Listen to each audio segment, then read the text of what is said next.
복은 하늘에서 떨어지는 것이 아니라 마음이 비워진 자리에 스며든다. 정약용은 이렇게 말했다. 그의 말은 200년이 지난 지금도 우리 가슴을 울린다. 왜 어떤 사람에게는 복이 찾아오고 어떤 사람에게는 복이 멀어지는가? 그것은 운이 아니었다. 마음가짐이었다. 1801년 겨울, 정약용은 전라도 강진으로 유배를 떠났다. 한양의 높은 벼슬아치였던 그가 하루아침에 죄인이 되었다. 가족과 헤어지고 친구들은 등을 돌렸으며 평생 쌓아온 모든 것이 무너졌다. 그에게 주어진 것은 바닷가 작은 방 하나뿐이었다. 그곳에서 그는 18년을 살아야 했다. 6570일. 그 긴 세월 동안 그는 단 한 번도 하늘을 원망하지 않았다.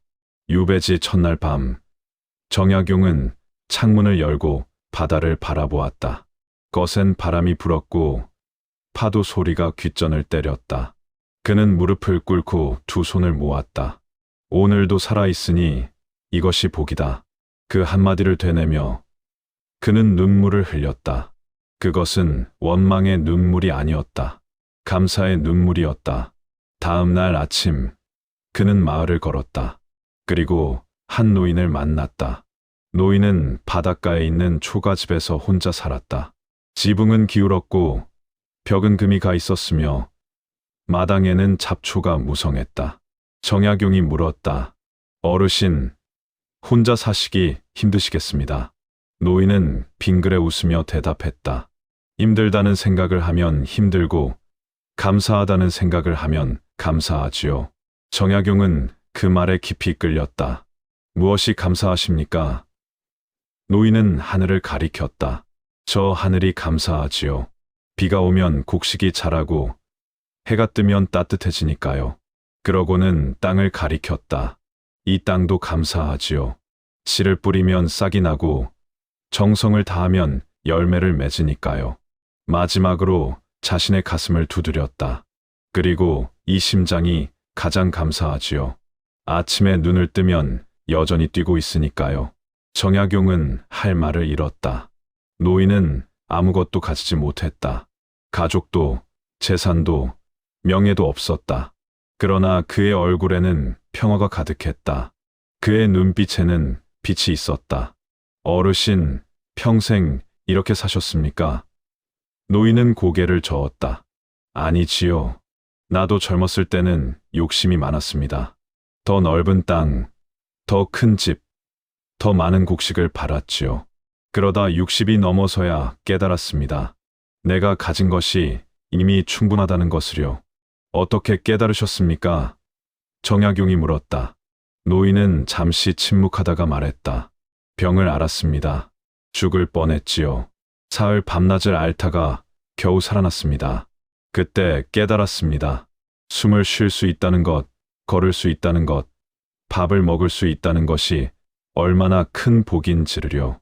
그 후로 나는 매일 아침 이렇게 말합니다. 오늘도 살아있으니 고맙습니다. 그러면 하루가 복으로 시작됩니다.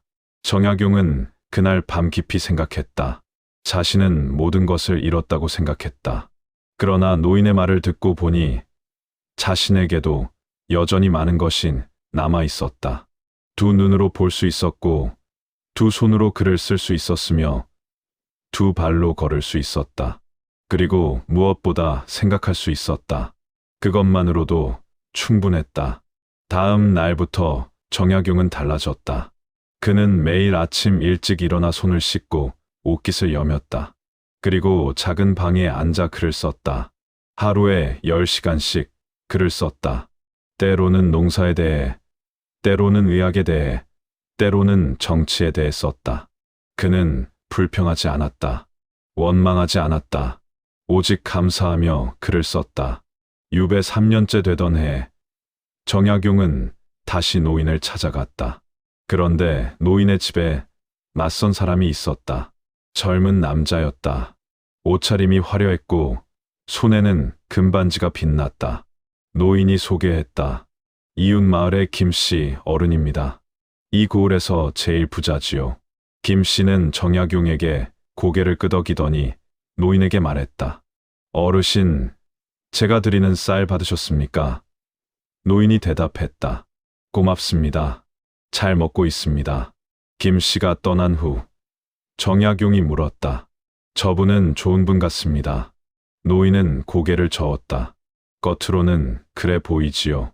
하지만 저 사람만큼 불행한 사람도 없습니다. 무슨 말씀이십니까? 저 사람은 이 고을에서 제일 부자입니다. 땅도 많고 집도 크고 곡식도 넘칩니다. 그런데 늘 불만입니다. 이웃이 자기보다 좋은 말을 샀다고 시샘하고 아들이 과거에 떨어졌다고 한탄하며 며느리가 마음에 안 든다고 구박합니다. 가진 것은 많지만 마음은 가난합니다. 정약용은 그 말을 듣고 깊이 깨달았다. 복은 많이 가진 자에게 오는 것이 아니었다. 복은 마음이 평화로운 자에게 왔다. 노인은 아무것도 가지지 못했지만 감사했고 김 씨는 모든 것을 가졌지만 불만이었다. 그래서 노인에게는 복이 넘쳤고 김 씨에게는 복이 없었다. 유배 5년째 되던 해봄, 정약용은 한 여인을 만났다. 마을 우물가에서였다. 여인은 물을 기르며 눈물을 흘리고 있었다. 정약용이 조심스럽게 물었다. 무슨 일이십니까? 여인은 고개를 들었다. 남편이 3년 전에 세상을 떠났습니다.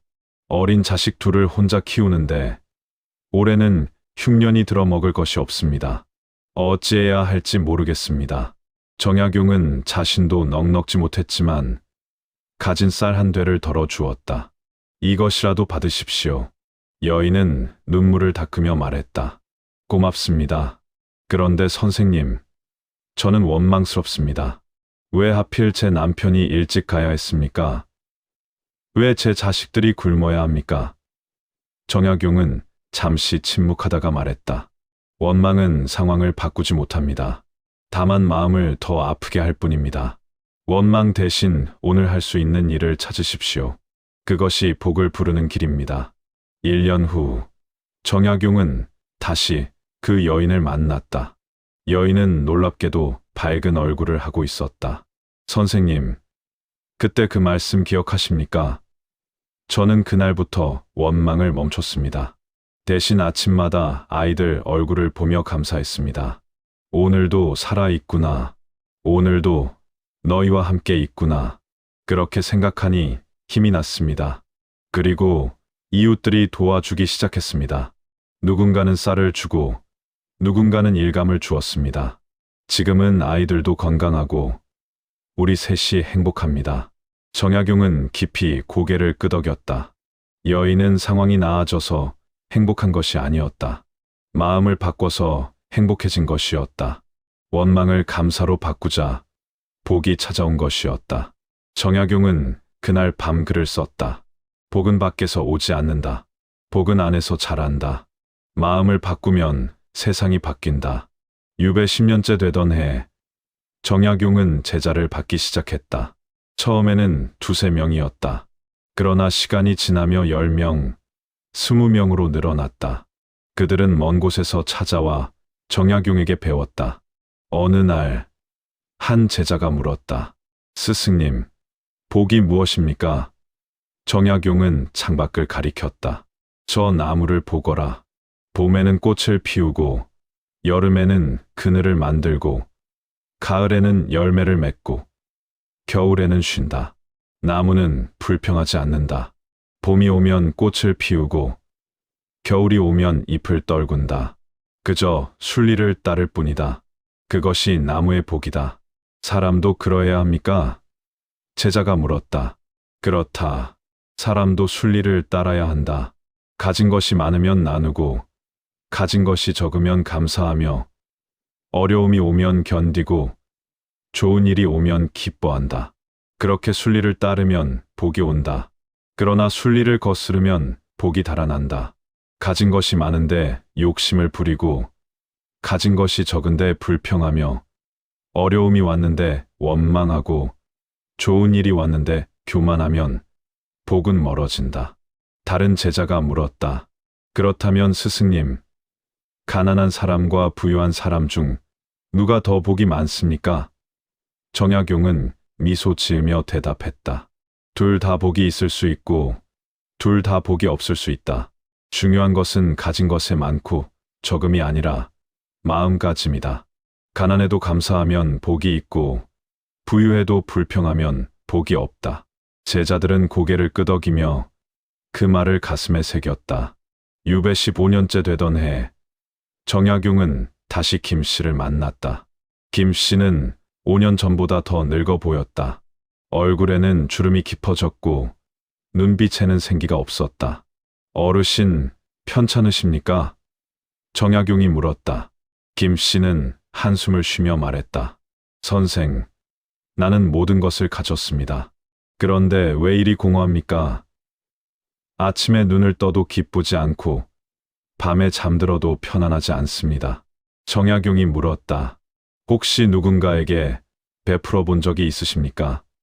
김 씨는 고개를 저었다. 베풀면 내 것이 줄어듭니다. 그래서 한 번도 베풀지 않았습니다.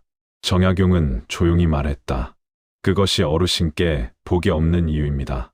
복은 혼자 가질 때 작아지고 나눌 때 커집니다. 물은 고이면 썩지만 흐르면 맑아집니다. 복도 마찬가지입니다. 김 씨는 그 말을 듣고 깊이 생각에 잠겼다. 며칠 후, 김 씨는 마을 사람들을 모아놓고 쌀을 나눠주었다. 처음에는 마지못해 했다. 그러나 사람들의 고마워하는 얼굴을 보자 가슴이 따뜻해졌다. 그날 밤, 김 씨는 오랜만에 편히 잠들었다. 꿈에서 돌아가신 어머니가 나타나 말했다. 잘했다. 아들아, 이제야 내가 사람다워졌구나. 김 씨는 눈물을 흘리며 깨어났다. 그리고 그날부터 매달 가난한 사람들을 도왔다. 신기하게도 그의 재산은 줄어들지 않았다. 오히려 마음은 더 풍요로워졌다. 유배 18년째 되던 해, 정약용은 마침내 풀려났다. 그는 고향으로 돌아갔다. 그러나 벼슬로 돌아가지 않았다. 그는 고향 마을에 조용히 머물며 글을 쓰고 제자를 가르쳤다. 누군가 물었다. 다시 벼슬길로 나가지 않으십니까? 그는 고개를 저었다. 나는 이미 충분히 많은 것을 누렸다. 18년의 유배는 내게 가장 큰 가르침이었다. 그곳에서 나는 복이 무엇인지 배웠다. 무엇을 배우셨습니까? 복은 밖에 있지 않다는 것을 배웠다. 복은 안에 있다. 마음 속에 있다. 욕심을 비우고 불평을 거두고 감사를 품으면 복은 저절로 찾아온다. 나는 유배지에서 모든 것을 잃었다. 그러나 동시에 모든 것을 얻었다. 진짜 배움을, 진짜 평화를, 진짜 복을 얻었다. 어느 가을날, 한 젊은이가 정약용을 찾아왔다. 젊은이는 눈물을 흘리며 말했다. 선생님, 저는 모든 것이 억울합니다. 과거 시험에 3번이나 떨어졌고 사랑하던 사람은 다른 사람과 혼인했으며 부모님은 저를 실망스러워하십니다. 제게 무슨 복이 있겠습니까? 정약용은 젊은이를 바라보며 조용히 말했다. 자네는 지금 2발로 여기까지 걸어왔는가? 네. 2눈으로 나를 보고 있는가? 네. 2귀로 내 말을 듣고 있는가? 네. 그렇다면 자네에게는 이미 큰 복이 있다. 걸을 수 있고 볼 수 있고 들을 수 있다는 것이 얼마나 큰 복인지 아는가? 병상에 누워 움직이지 못하는 이들이 얼마나 많은가? 그들에게는 자네가 부러운 존재일 것이다. 젊은이는 할 말을 잃었다. 정약용은 계속 말했다. 과거에 떨어진 것이 불행인가? 아니다. 그것은 자네가 더 배워야 한다는 하늘의 뜻이다. 사랑하는 사람을 잃은 것이 불행인가? 아니다. 그것은 더 좋은 인연이 기다리고 있다는 뜻이다. 부모님이 실망하셨는가? 그렇다면 이제부터 실망을 희망으로 바꾸면 된다. 모든 것은 마음먹기에 달렸다. 젊은이는 그날 깨달음을 얻고 돌아갔다. 3년 후, 그 젊은이는 다시 찾아왔다. 이번에는 환한 얼굴로 왔다. 선생님, 그 후 저는 달라졌습니다. 불평 대신 감사를 택했고 원망 대신 노력을 택했습니다. 그러자 인생이 바뀌었습니다. 올해 과거에 급제했고 좋은 대필도 만났으며 부모님도 기뻐하십니다. 정약용은 미소 지으며 말했다. 그것은 자네가 스스로 복을 불렀기 때문이다. 정약용의 말년, 그는 손자들을 불러 모았다. 가장 어린 손자가 물었다. 할아버지, 복 많이 받는 방법을 알려주세요. 정약용은 손자의 머리를 쓰다듬으며 말했다. 첫째, 아침에 눈을 뜨면 감사하라. 오늘도 살아있음에 감사하라. 둘째, 가진 것에 만족하라. 남과 비교하지 말고 내가 가진 것을 소중히 여겨라. 셋째, 욕심을 부리지 마라. 욕심은 끝이 없고 끝없는 욕심은 불행을 부른다. 넷째, 남을 배려하라. 내가 베푼 선함은 반드시 복이 되어 돌아온다. 다섯째, 불평하지 마라. 불평은 복을 달아나게 만든다. 손자가 또 물었다. 그런데 할아버지, 복은 언제 오나요? 정약용은 빙그레 웃으며 대답했다. 복은 이미 와 있다. 다만 우리가 알아보지 못할 뿐이다. 내가 건강한 것, 부모님이 계신 것, 친구가 있는 것, 배울 수 있는 것, 모두가 복이다. 그 복을 알아보는 순간 너는 세상에서 가장 부유한 사람이 된다. 정약용은 세상을 떠나기 전 제자들을 모아놓고 마지막 말을 남겼다. 너희에게 이것만 기억하라. 복을 구하지 마라. 복을 받을 마음을 가꾸어라. 그러면 복은 저절로 온다. 작은 것에 감사하고 욕심을 덜어내고 불평을 거두고 남을 배려하라. 그것이 복을 부르는 길이다. 그날 밤 정약용은 조용히 눈을 감았다. 그의 얼굴에는 평화가 가득했다. 그는 평생 복을 누렸다. 가난 속에서도, 유배 속에서도, 외로움 속에서도 복을 누렸다. 왜냐하면 그의 마음에 복이 있었기 때문이다. 지금 이 순간 당신에게도 복이 있다. 숨을 쉴 수 있다는 것, 이 글을 읽을 수 있다는 것, 생각할 수 있다는 것, 모두가 복이다. 그 복을 알아보는 순간 당신의 인생은 달라진다. 오늘부터라도 늦지 않았다. 아침에 눈을 뜨거든 먼저 감사하라. 오늘도 살아있으니 이것이 복이다. 그 한마디면 충분하다. 복은 이미 당신 곁에 와 있다. 다만 당신이 알아보지 못했을 뿐이다. 이제 그 복을 보라. 그리고 지켜라. 복을 지키는 자에게 더 큰 복이 찾아온다.